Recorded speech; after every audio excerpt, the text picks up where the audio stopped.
Hello and welcome to our 9th broadcast of Ferment TV. I'm Kit McDonald. I'm the creator of Ginkgo Ferment and the project director of Ferment TV. Before we begin, I have some housekeeping notes. Per usual, this session is being recorded so that we can share it online. We welcome and encourage audience participation in the chat and Q&A boxes throughout the conversation. Please don't leave your questions to the very last minute, as we'd like to allocate as much time to them as possible. And of course, please be very nice to our speakers. Finally, stick around until the end, where I will return to preview next week's broadcast. For those of you who are new to Ferment TV, we're an experimental space for virtual gatherings by Ginkgo Bioworks, created in partnership with London-based agency Faber Futures. We foreground multimedia storytelling from the world of synthetic biology. You're currently tuned in to our launch series. You can visit ferment.tv to learn more about our platform and go to our YouTube channel to catch up on previous conversations. Today, we're focused on the theme of living, prioritizing health, education, and well-being for resilient communities. And I'm very pleased to welcome our speakers today, Sasha Costanza-Chock and Céline Semaan, and of course our moderator, Natsai Audrey Chieza. Together, they'll delve into community-led strategies that can expand who design, biology, and technology are for. They'll also explore how else these strategies can be practiced to bring about models for equitable and just futures. Sasha Costanza-Chock is a researcher and designer who works to support community-led processes that build shared power, move toward collective liberation, and advance ecological survival. They are known for their work on networked social movements, transformative media organizing, and design justice. Sasha is a research scientist at MIT with a joint appointment in media arts and sciences at the MIT Media Lab and the Department of Urban Studies and Planning. They are a senior research fellow at the Algorithmic Justice League and a faculty affiliate with the Berkman Klein Center for Internet in Society at Harvard University. Sasha is the author of 2 books and numerous journal articles, book chapters, and other research publications. With their new book, Design Justice, Community-Led Practices to Build the Worlds We Need, was published by the MIT Press in 2020. Sasha is a board member of Allied Media Projects and a member of the steering committee of the Design Justice Network. Céline Semaan is a Lebanese-Canadian designer, writer, advocate, and public speaker. She is the founder of Slow Factory Foundation, a 501c3 public service organization working at the intersection of environmental and social justice, which produces a conference series promoting sustainability literacy called Study Hall, and the first science-driven incubator in fashion called One by One. She is on the council of Progressive International, became a Director's Fellow of the MIT Media Lab in 2016, and served on the board of directors of AIGA New York, a nonprofit membership organization that helps cultivate the future of design in New York City. And our moderator today, Natsai Audrey Chieza.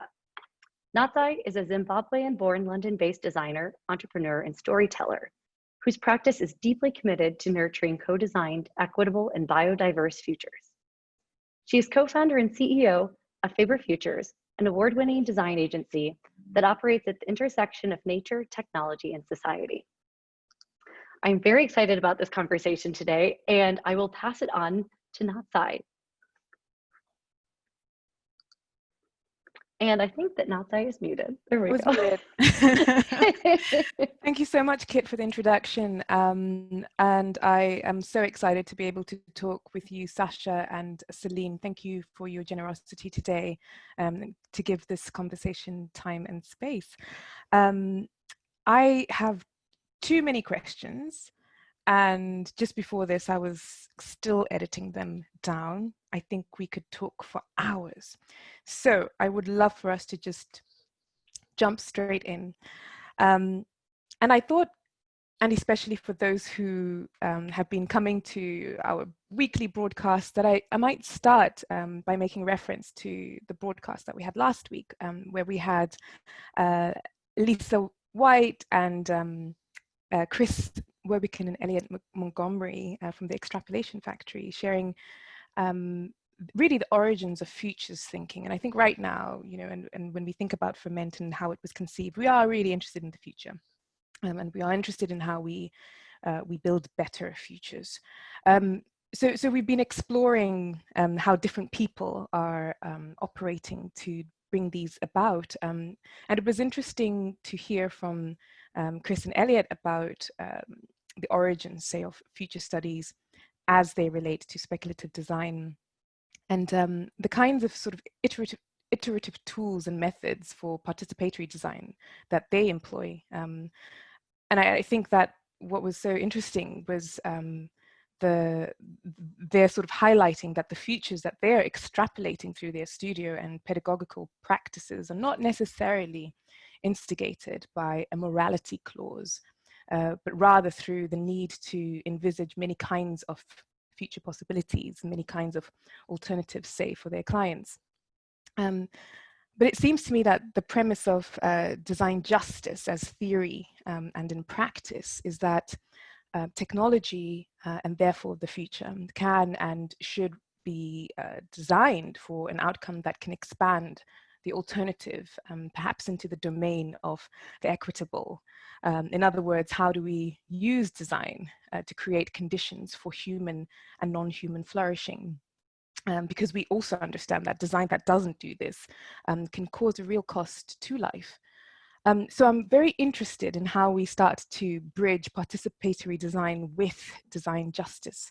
And I'm so excited that both of you are centering this strategy in your work. And Sasha, you wrote the book. There's a link in the chat, and you published it in 2020. So thank you for being so prescient, because we really, really need this. So I thought maybe we could start with you sharing the thinking that you expose in the book and the kinds of principles that it lays out. Yeah, absolutely. Thank you so much, Natsai, and it's really a pleasure to be here in this conversation. So I think to start with, design justice, the book actually comes out of not just sort of me sitting in my office, thinking about the ideas and writing them, but it really comes out of a whole community of practice that has grown up primarily within the space of the Allied Media Conference, which is an annual conference for media makers and cultural workers and community organizers that's been happening in Detroit for the last 2 decades. And we actually just had our first ever virtual Allied Media Conference last weekend. Of course, we were forced to go virtual because of the pandemic. But design justice comes from this network. We met for the first time in 2015 at the Allied Media Conference in a workshop that was with Yuna Lee and Wes Taylor, Nancy Mukolelo. There's a bunch of people, like 30 people getting together and saying, what would it mean to think beyond sort of design for good intent, and what would principles of design justice look like? And so at that workshop, people came up with the first draft of what would then later become not finalized because it's a living document, but the version of the design justice principles that got published and circulated starting in 2016, and since then have really kind of grown and informed this network, this community of practitioners. And you can read those principles at designjustice.org. I think I'm not going to read out the whole principles because we have limited time, but I do encourage people to read them, and the link is in the chat there.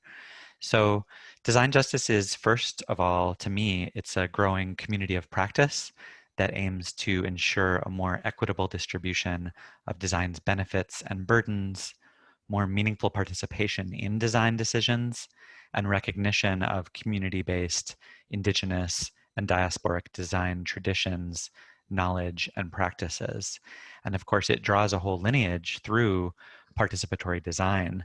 It's not, we're building upon a number of other bodies of theory and practice that have informed our work and have come before us, and we can get into that more later. But the only other thing I want to kind of emphasize now, and then we can I don't want to take up too much time with this answer, but design justice to me is important. And I think for this moment, as you pointed out, is key because it goes beyond sort of generalized ideas of design for good. Um, and it really focuses our attention very explicitly on the ways that design, as it's currently structured, as an industry, as a set of practices, as a type of knowledge, as ways of working in the world, that currently design tends to, by default, reproduce what we call the Matrix of Domination, which is a term from Black feminist scholar Patricia Hill Collins in her classic text, Black Feminist Thought. And the Matrix of Domination is a way of thinking about the intersection of white supremacy, heteropatriarchy, capitalism, ableism, settler colonialism, and other forms of structural and historical inequality that shape each of our life chances depending on where we're located within that matrix. So design justice says we have to talk about how design is currently reproducing all of these systems of oppression so that we can figure out how to build a new kind of design that's going to more equitably distribute benefits and burdens, no matter what the domain, whether it's fashion or architecture or the design of algorithms and technical systems or what have you. Thank you so much for that incredible summary. And I wonder if behind the scenes we might be able to just share some of those principles in the chat.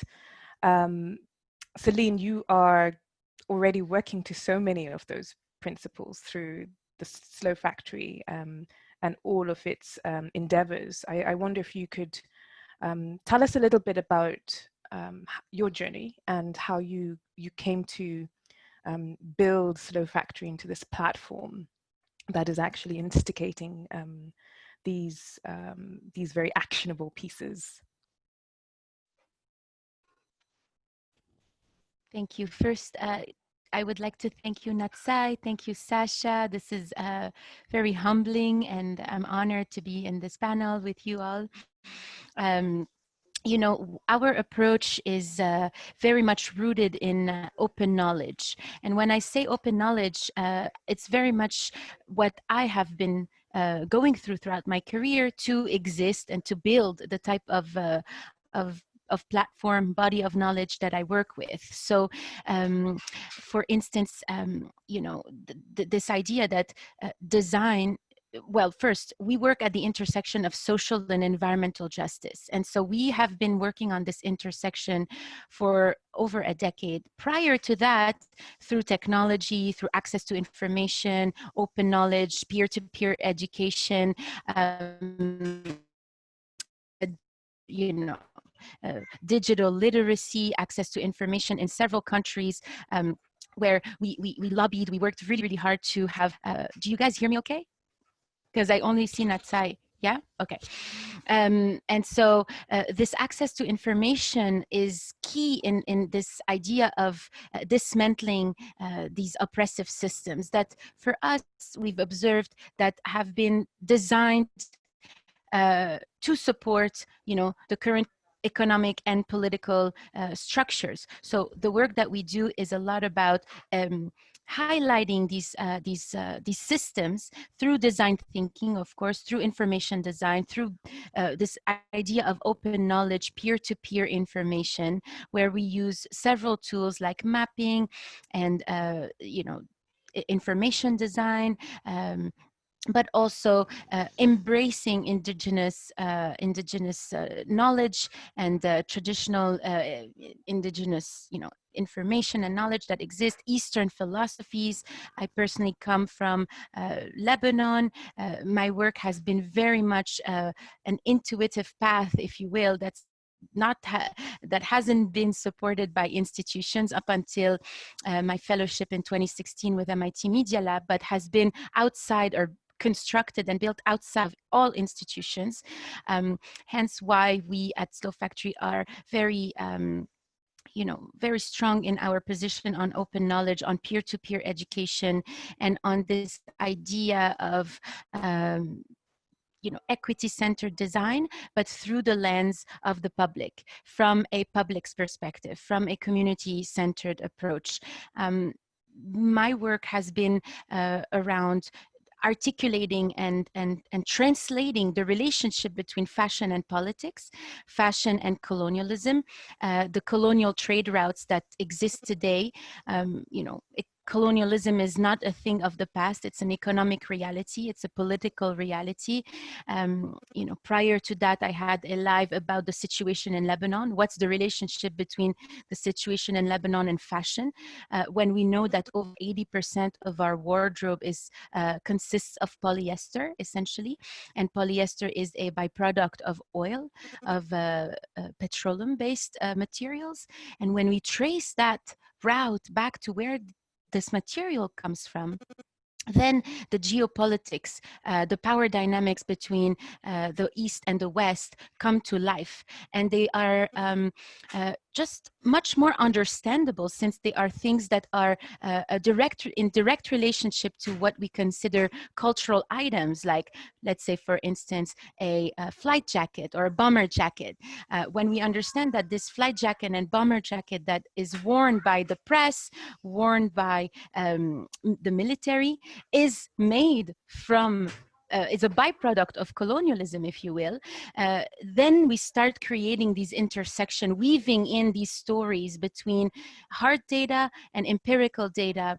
And that's where this entity that we found was missing between the institution and the public was missing, in fact. And that's where Slow Factory is trying to be, if you will, as a sort of a interim space between institution and public, as a way to research.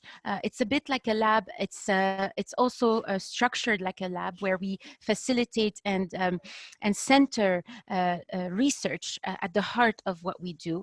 And from that research, we have, of course, information. We have to crunch a lot of data daily. We talk with a lot of experts, a lot of scientists and experts from both the political world and the science world get to meet. And that's where we found that a seminar like Study Hall was missing, if you want, in the conversation around climate, where oftentimes these conversations were monopolized by a certain group of people, oftentimes cis white male thinkers that would monopolize the conversation around climate, and in fact dissect it and create silos between climate conversation and environmentalism and social and racial justice or injustices that were a direct relationship with the climate injustices. And this intersection is again an experiment under this open free seminar called Study Hall, where we bring together people from all walks of life. Literally, it's an intergenerational as well gathering, if you will, because we have elders and also young thinkers that haven't yet been endorsed by institutions, and that's where we exist. Thank you so much, Céline. I'm thinking of all of the things I want to ask and when's the right time to ask them. There is this question of about institutions, and I think that both of you are operating within them and as well as outside of them. I wonder if there's something to explore there.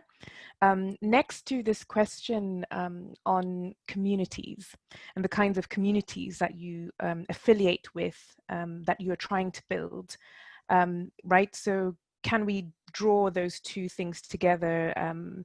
What kinds of communities are you working through? When are they embedded in institutions? When is it time to pull out of the institution? Can institutions be reformed?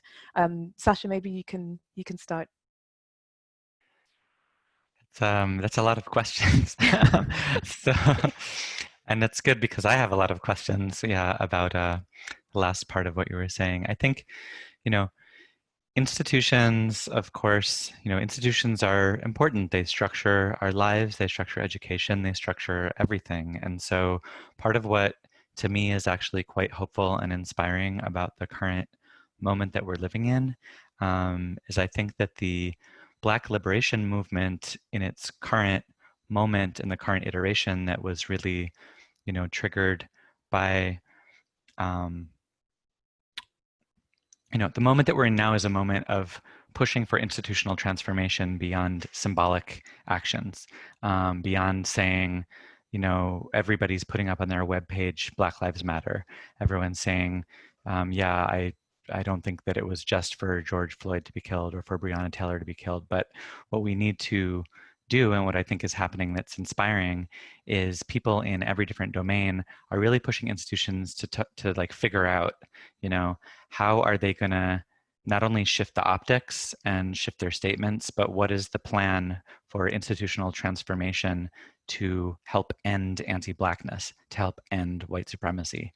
And so I think that to the degree to which movements and the new generation is challenging, holding to account, making very specific and concrete demands of institutions, that's a sign of hope, or a sign of growing power, or a sign of the possibility of real longer term system-wide transformation. So we could look at, the students at the Harvard Graduate School of Design have put out a set of, I think it's 12 demands, of which only one has been met, which is that the institution made some type of statement about their commitment to ending white supremacy and white supremacist culture inside the GSD, but they have a very specific set of demands.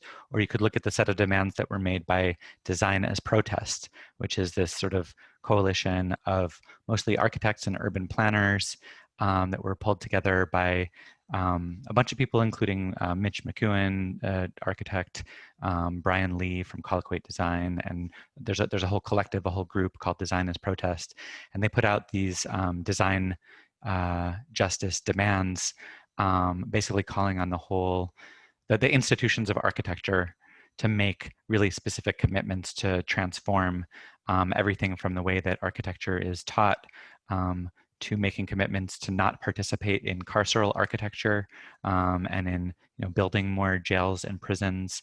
And I highly encourage people to check those out. So you can just Google Design Justice Demands or Design as Protest.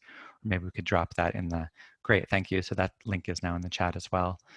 So in that sense, I think institutions are sites of contestation, sites of possibility. There are leverage points because they have policies and procedures that we can make specific changes to, and there are also places that allocate resources, including jobs.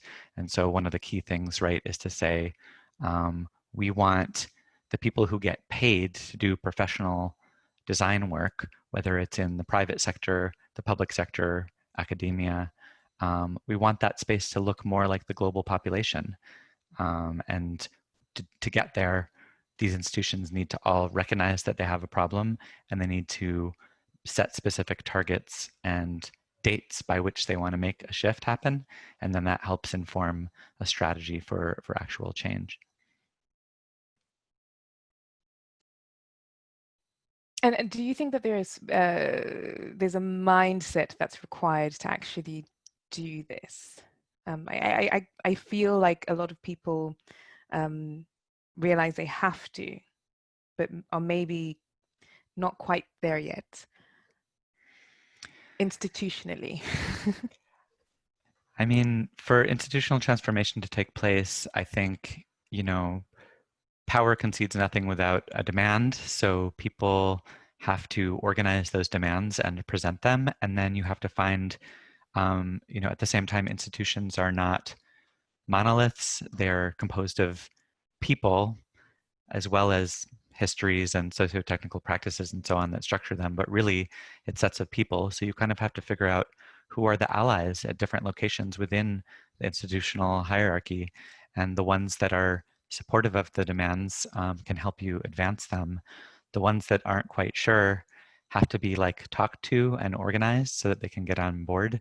And the ones that, are oppositional to the demands around racial justice, around gender justice, around ecological survivability and sustainability, honestly, they are going to have to be pushed out, and they have to make way for a new generation of people who understand that this is what we need to do to survive as a species and as a planet composed of interdependent ecosystems. And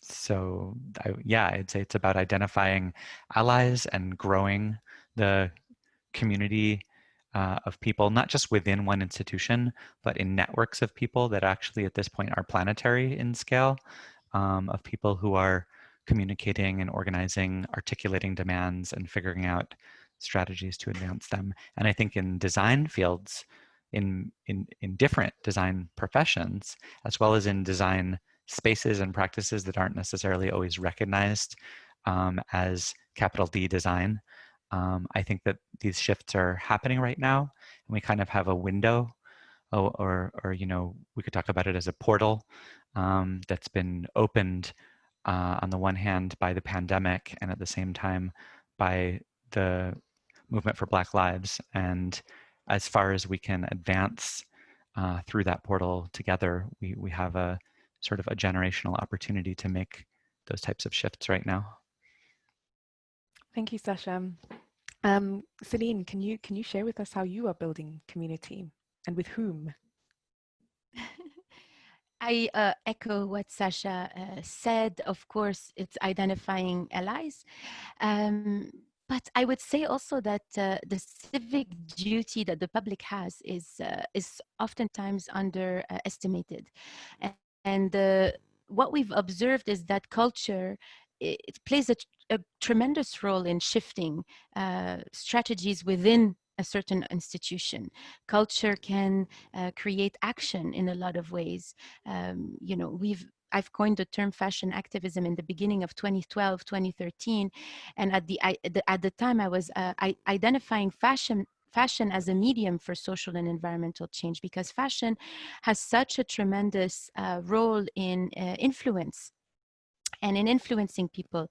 And, you know, for instance, like the observation when I was working in refugee camps in Lebanon, you know, just a parenthesis, Lebanon, a third of the population in Lebanon are refugees. So when we talk about Lebanon, oftentimes we think of it as like a niche subject, but it's so much of a global subject. In fact, it affects a lot of things that we take for granted.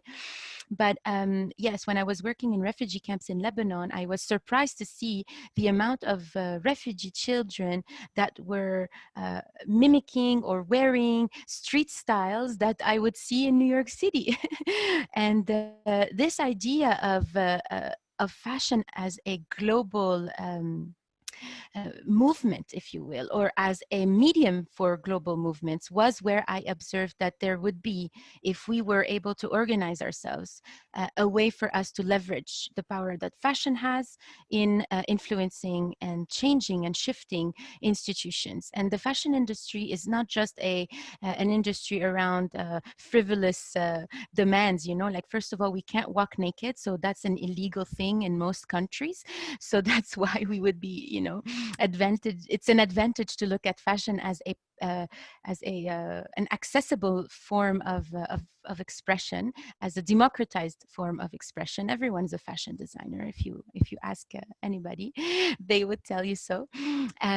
Second, fashion impacts over 6 core industries, that from the aviation industry to agriculture to the oil industry to import-export, as well as the manufacturing and labor industry that we rely on so heavily.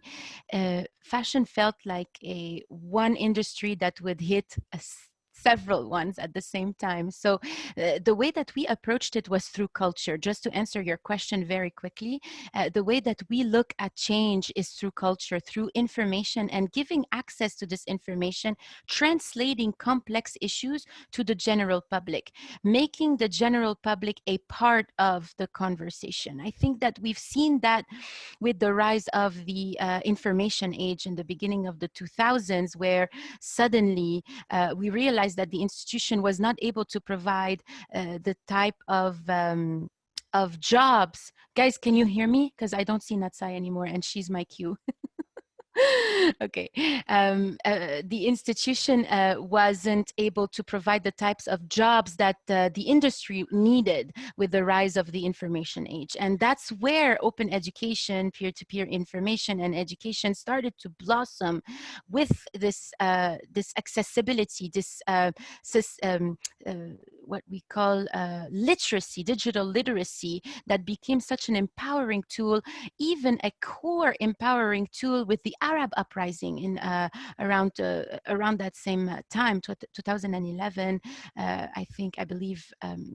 Was where we started seeing a lot of the digital movement impacting social movements, digital movements spreading over across from the Arab uprising to the Arab Spring. That's why I'm like uprising, the Arab Spring, the Arab uprising, all the way to the way that we use information, the way that we translate these complex issues to the general public is where we find it the most interesting in being able to measure as well, being able to measure the impact that the public could have on policy, for example. That's where I believe campaigning tools that are used for the far right, sadly, such as Cambridge Analytica, for instance, are being underestimated by progressive movements altogether. And although this is not a conversation on politics, fashion is political, everything is political, everything relates to politics. we have to be well versed in policies and well versed in what constitutes the global politics, so that we can in fact address this when we are invited to be part of the institution, when we are invited by, say, unilateral groups like the United Nations to explore policies, or when we're invited to think tanks to discuss, policies impacting the Middle East and North Africa. So culture is key. And Céline, I'm just really curious about how this translates to brands, because you also work very closely with brands. Can you shed some light on that? Definitely. So the brands that, okay, so first there was this existential question as a young activist, you start as a young activist, very purist, oftentimes, especially in your teens, and then you grow older and older and realize that purism is your biggest enemy when it comes to creating change at a global scale. So at first, of course, we didn't want to work with brands. We were like, never, we will just work with the public. And as we started looking into this, we realized that that was a big mistake. In fact, we need to engage with brands. We need to negotiate, and we need to know how to negotiate with global structures that otherwise are going to go business as usual if no one gets to infiltrate them, correct? So that's where we come from. And I just like to say that because as a younger, is how I perceive myself, I like to see the evolution that activism has had on my career. From this idea of we can do it from just one perspective, we can just move the public, we can just create a bottom-up movement. I soon realized that we need both bottom-up and top-down in order for us to move at a speed that is most needed right now, especially from an environmental point of view, when we know that we have under 9 years as we enter soon into 2021, in order for us to create change at scale. And when we're talking about change at scale, we need to embrace and work directly with brands. So yes, brands are key for us at Slow Factory. It's very strategic, the way that we choose to work with brands. It's tricky, not gonna lie, it's not easy. Again, when Sasha was saying we have to identify the allies, that's one thing. Allies themselves are struggling to implement certain policies. Oftentimes, the first people that let us in are Black women in brands. I just want to say that because it's the truth. Oftentimes we have a way in because a Black woman sees us and is like, I got you. But this person oftentimes doesn't have all the tools needed, nor does she or they have all the power behind them, backing them. Oftentimes they play a token role, position in their enterprise because they are the only ones there, and they bring us in to support them. And it's a tricky situation when we do enter the brand and observe these power dynamics. And we are not hired as service. It's a partnership that we create. We are a non-for-profit. We work in very specific ways, and we are far away from the service as we do not want to be used in any way, shape, or form to represent the optics agenda that the brand may have. Unfortunately, oftentimes when people are invited as consultants, they're being used for the bigger agenda that exists within the brand. So it's a series of negotiations, and it's also giving ourselves the permission to demand and to impose something completely new and completely different. Again, Slow Factory is 8 years old this summer, on August 8th, and it's been a slow journey. To be honest, it hasn't been as fast as we wanted, and it has been very tricky in these negotiations with brands and finding the way that works for everybody, because they're not going to do it. They're just not going to do it.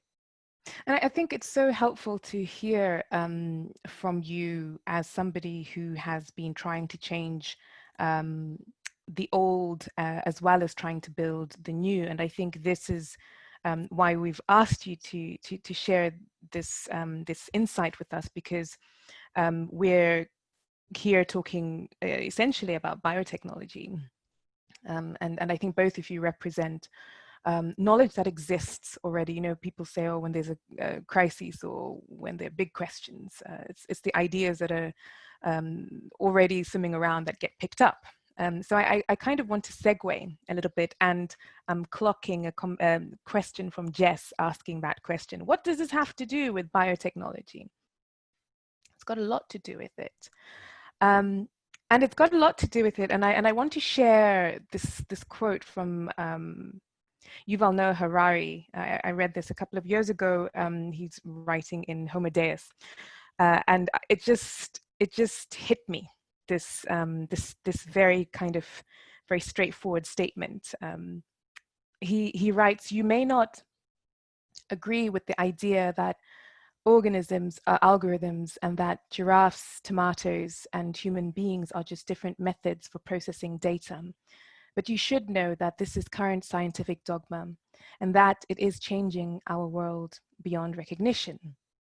And I've received quite different responses to this quote when I do quote it. A lot of people fascinated by the idea that we can program life, a lot of people terrified that we are equating giraffes as vectors of data.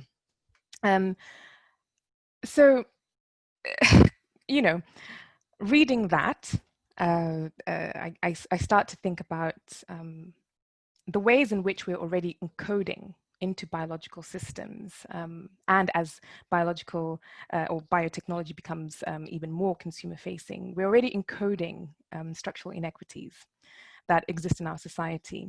We're doing this, and I've got examples through business models. We're doing this through literally what is encoded in the DNA of these new biological systems. And what I'm interested in is how we can get to a place as practitioners, as collaborators, as thinkers, as scientists, as technologists in this field, where we can understand that biodesign doesn't automatically mean good, right? Or that good or better is highly subjective. I'm interested to get to a place where we can critically engage and well enough to be able to recognize, to reject, to mitigate against racist, colonialist biodesign. There are biodesign projects that explore melanin pigment isolated from its codified socio-political context while framing it as a benevolent, sustainable second skin. How do we become more equipped to challenge this and the fundamentals of sort of so-called sustainable solutions, like biofuels, that are actually contingent on extractive and devastating patterns of land use.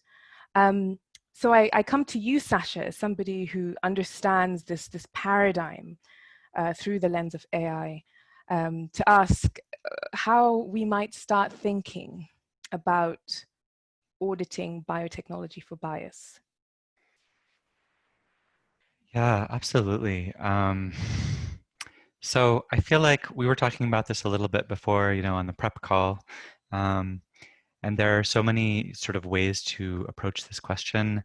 I think about sort of the long legacy and relationship of biotechnology and settler colonialist projects.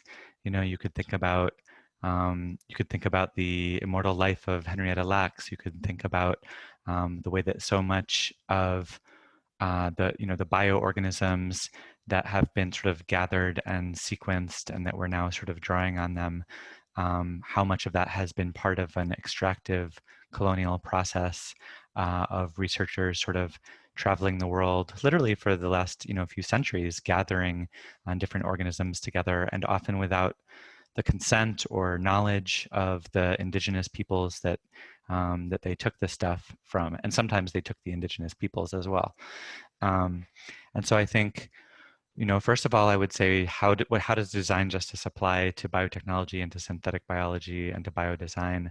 I mean, first of all, we would want to think about understanding among the sort of the practitioners in whatever design field, understanding this concept of the matrix of domination, learning about the ways that white supremacy and anti-Blackness, heteropatriarchy and cisnormativity, settler colonialism, ableism, and Islamophobia, how these different systems of oppression and structured inequality link together and how they've evolved over time together, and then how they've really shaped design fields as we know them now.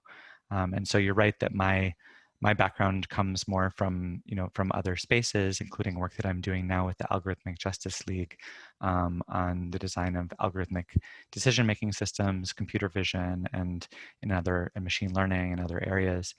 But really, we would want to say, let's look at a couple different layers through which any particular design field might be often unintentionally reproducing the matrix of domination, reproducing inequality. And one way to think about it is who's getting paid to work in this field, because this is sort of the diversity, equity, and inclusion conversation. This is the problem that most of the people who get to make it through the educational pipeline and then into positions, paid positions within design firms or within institutions of different kinds, whether they're public or the university or the private sector, or frankly, the nonprofit and civil society sector, who gets paid to do design work. Because by default, more often than not, it's going to be people who are already most powerful within the particular society that you're looking at. So this is going to be white, cis, male, non-disabled, and so on. So one is, who gets paid. Then you're going to want to look at the processes that you're using to develop this area.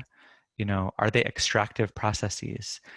Do you have the consent of people whose images you might be taking in the case of training computer vision systems, or of whose genetic code you might be taking in the case of biodesign, either of the people themselves or the organisms that they have been the curators and the custodians of, in some cases for generations or for millennia. So how are you building your tools and your systems? And then you also want to look at a third area, which is the impacts of the new thing that you're creating. How are they distributed? How are the benefits distributed? Are you making something that's it's good for most people, but it's the wealthiest, already most privileged people who get the most benefits out of it? Are you making something that has some harms associated with it? And how are those distributed?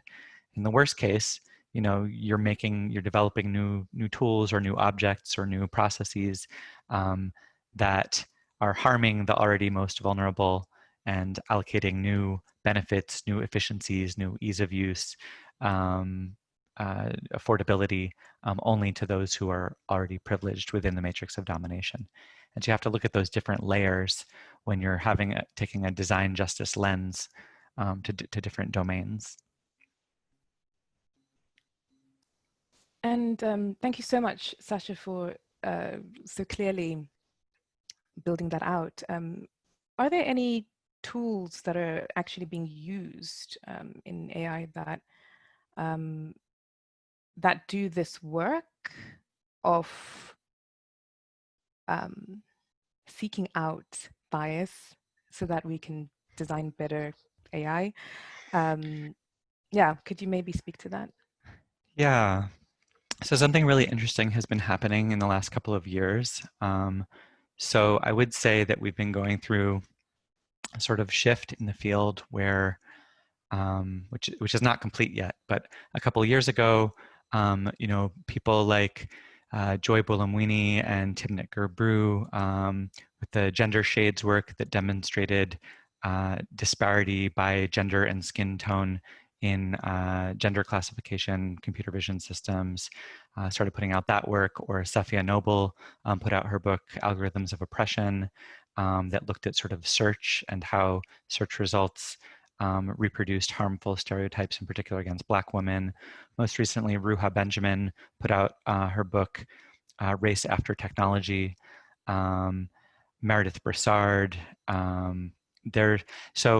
So over the last couple of years, there's now this swell of work coming out, much of it led by Black women, that demonstrates the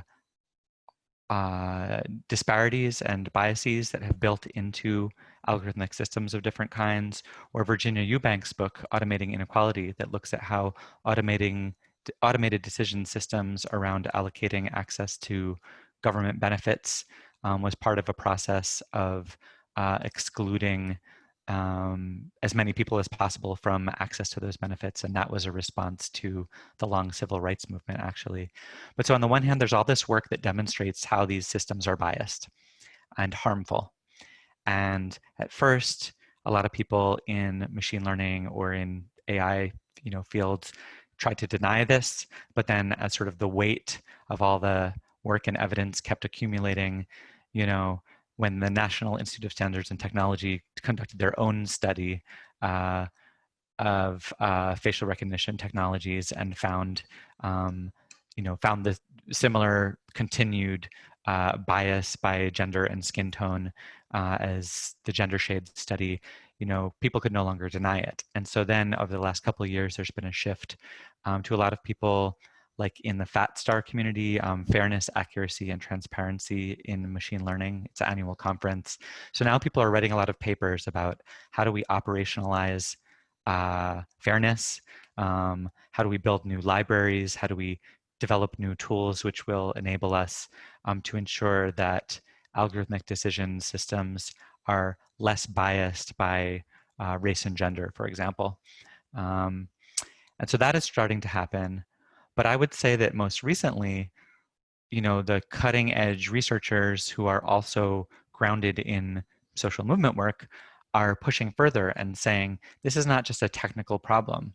It's important and good that people are trying to figure out how do we make these systems less technically biased, but a nearly perfect, de-biased, quote unquote, system, if it's deployed by an oppressive, racist institution like the police, is just going to be a better tool for oppression. So this is the conundrum of saying, well, these are dual use or multi-use technologies. So if computer vision systems can't see Black people, well, maybe that's good in a moment of Black Lives Matter mobilizations where the Trump administration is snatching up protesters in unmarked cars over the will of local officials in Portland and in New York City and who knows where else.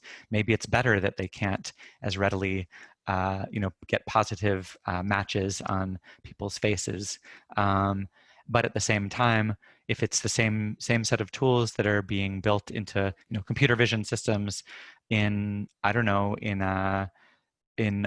semi-automated public transportation, in a subway car or a truck or a self-driving car that now performs less well on darker skin tone people, then you can see how a multi-use technology that's going to then produce higher, death rates or accident rates, for Black people. So there isn't just one technical solution. It's contextual, and it depends on how the tool is going to be deployed.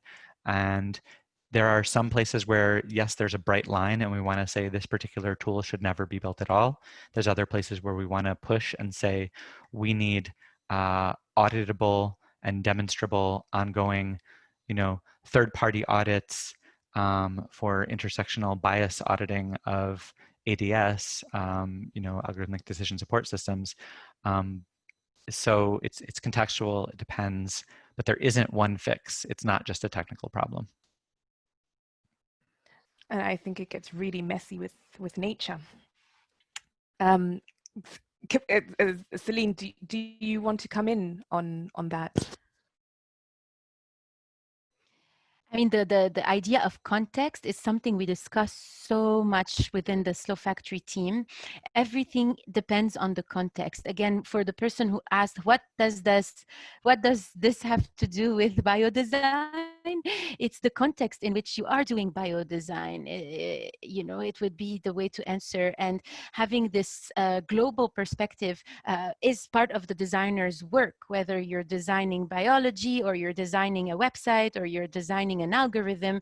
You need to have this contextual view in order for you to be able to design something that on a micro level works efficiently with micro interactions that are, taking into consideration the biodiversity and all of the other constraints, right? So it's to understand constraints under which you are designing. I don't know if that makes any sense, but the idea of context is key, because oftentimes, even as we are building global movements, something that is happening in a country works for that specific context. But when it is imported into another country, or when the movements, because of globalization and because of the internet and all of these apps that we are using, is essentially makes the spread of certain movements really grow viral.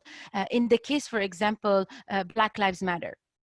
Okay, Black Lives Matter in the context of the US works. I mean, that's what we need right now. We need to raise awareness around these issues now, and it was, we need to continue so until we have proper equality.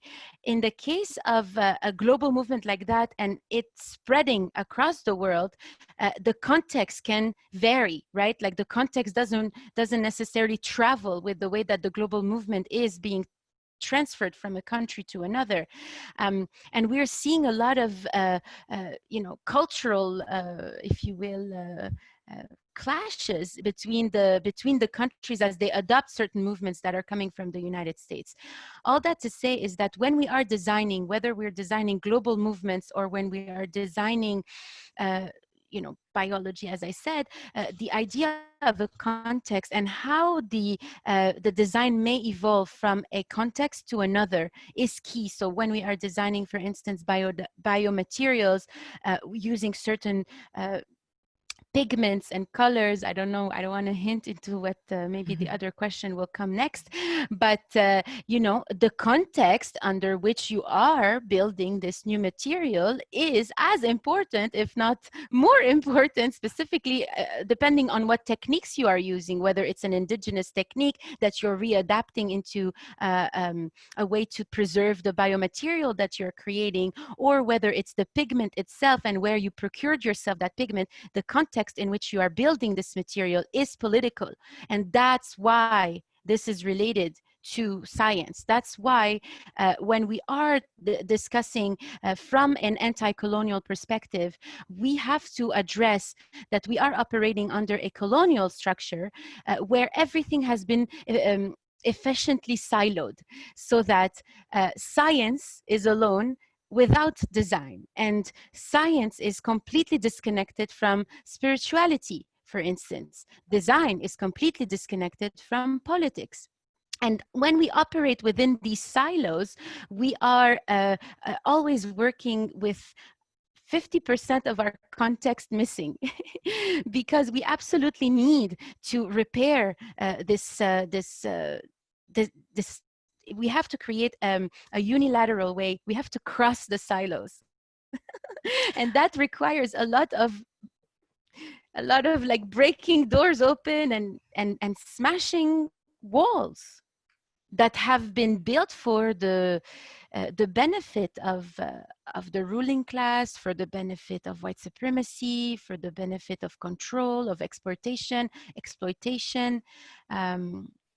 So yes, that's why it's important to discuss a anti-colonial perspective when we are designing biology.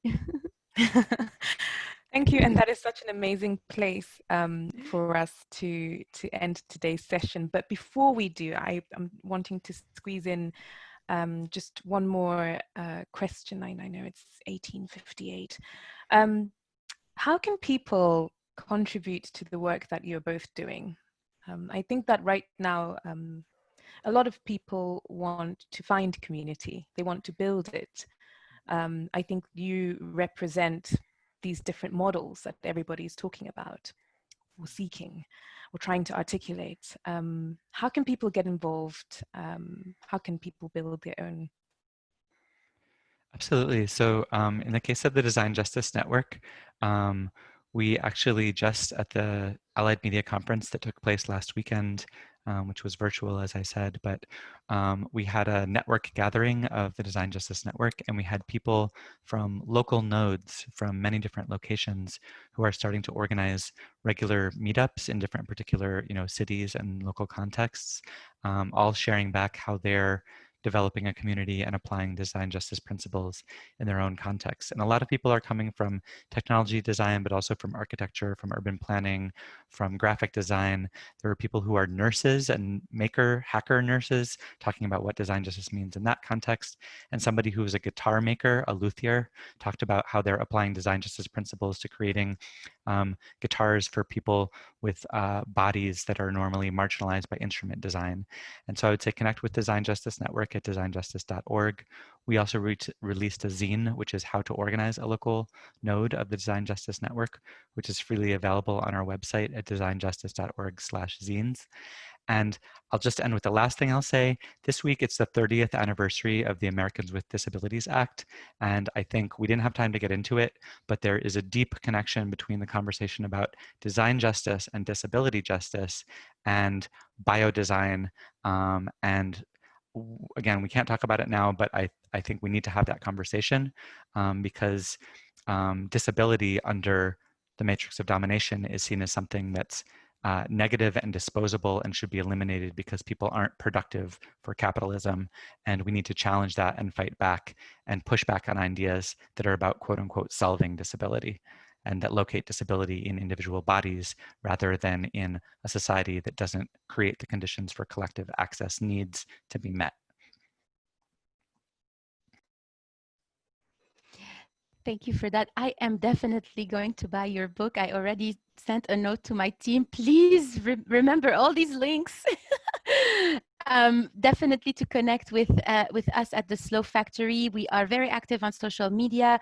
We also have a newsletter where we inform of our community, when we have the next study halls, when we have the seminars. Right now we are launching in the fall an initiative called Open Education Fund, where we are teaching and empowering educators and teachers that are Black, Brown, Indigenous, minority, ethnic scholars, educators, self-taught educators to teach this idea of anti-colonial practices in design, in agriculture, in also demanufacturing. We're going to be exploring the notion of demanufacturing, which basically needs to be talked about in the fashion industry and in any other product centered industries.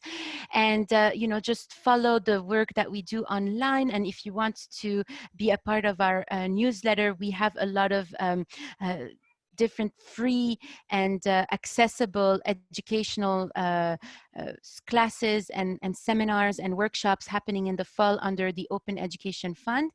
And that's it for us. I guess. That's so wonderful. I just wanted to thank you both so much for having this conversation with us and for all of your thoughtful ideas and prompts. I think that we'll have a lot to digest and think about as we move forwards. So thank you very much. Thank you so much, Sasha and Céline. This is such a wonderful conversation, and I know that one of our questions in the Q&A was, what is the link between design justice and biotechnology? And so, Jess, I really hope that your question got answered throughout the course of this conversation. Before I preview next week's culinary-inspired episode, I'd like to thank again our speakers as well as Natsai, our moderator. And I'd also like to give a special thanks to Christine Agapakis from the Ginkgo team, and on the Faber Futures team, Laura Vent, Joanna Mann, Camille Thierry, Magda Almalco. And I'd also really like to thank all of our audience members. You all have been so participatory and engaged and asking really wonderful questions and sharing your thoughts. So thank you so much for your contributions. Next week, our episode is titled Food Futures, and we'll be welcoming our guests, Dr. Ariel Johnson, Selassie Atadika, and Dr. Sudeep Agarwala. Ariel is the former in-house R&D scientist at the world's best restaurant, Noma, and is currently science officer on Alton Brown's Food Network show, Good Eats. Selassie is a chef and founder of Medunu, a private enterprise in Accra, Ghana, where culture, community, and cuisine interact with environment, sustainability, and economy. And Sudeep is Ginkgo's program director and biological engineer who specializes in yeast genetics, molecular biology, and making tweets go viral. Christine Agapakis will moderate this roundtable discussion, mapping out connections between microbial, sensorial, and decolonial food systems. So I'd encourage everyone to visit ferment.tv to sign up for that broadcast in our newsletter, which will keep you all up to date on forthcoming broadcasts. And don't forget that you can also revisit past conversations on Ferment TV's YouTube channel and follow us on Instagram at ferment.tv. So with that, thank you all for joining us today, and we'll see you next week.